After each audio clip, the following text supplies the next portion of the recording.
तुमच्याकडे असं म्हटलं जातं की मतं नाही आहेत आणि तरी तुम्ही निवडणुकीला उभं राहताय. उभाटाला किती जागा सुटलेल्या आहेत? तेव्हा निवडणुकीत जिंकणं आणि हारणं हा स्वतंत्र मुद्दा असतो, पण लोकशाहीमध्ये निवडणूक लढली पाहिजे आणि जिंकण्यासाठी लढली पाहिजे. हा प्रयत्न निश्चित आम्ही करू.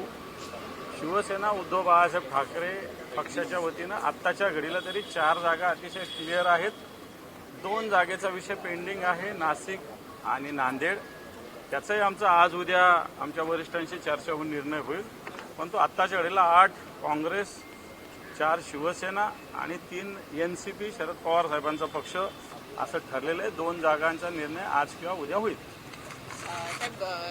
रायगडच्या जागेला घेऊन खूप चर्चांना वेगवेगळं उधाण आलेलं आहे आणि रायगडमध्येच पक्षांतर्गत महायुतीमध्ये सुद्धा पुढापुढी होऊ शकते.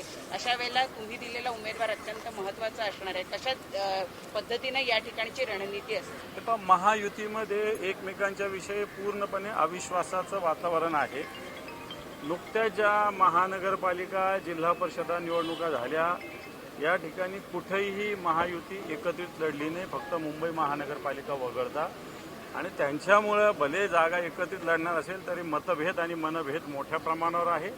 आणि मला वाटतं त्याचा फायदा आणि आमची जी काही मतं आहे त्याचा फायदा घेऊन आम्ही निश्चित या निवडणुकीत एक चांगल्या पद्धतीचं चित्र समोर आणू शकू असा तरी आम्हाला आत्मविश्वास आहे. काल पुण्यामध्ये एक प्रकार घडलेला आहे, विषबाधा झालेली आहे. विषारी दारू प्यायल्यामुळे काही जणांचा मृत्यू झाला तर काही जण अजूनही रुग्णालयामध्ये दाखल आहेत. पुण्याचा हा सगळा गलथान कारभार आहे असं आपल्याला खरं तर अशा पद्धतीनं विषारी दारू विक्री होते म्हणजे ते अनधिकृत. याचा अर्थ पोलिसांच्या आशीर्वादाशिवाय हे होऊ शकत नाही 100%.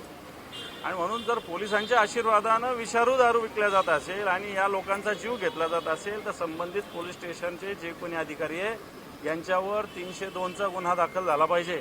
नुसता बनवणारा विषारी दारू गुन्हेगार नाही, त्याच्यात पोलीस सुद्धा जबाबदार आहे. म्हणून संबंधित पोलीस स्टेशनच्या अधिकाऱ्यावर सुद्धा गुन्हे दाखल झाले पाहिजे.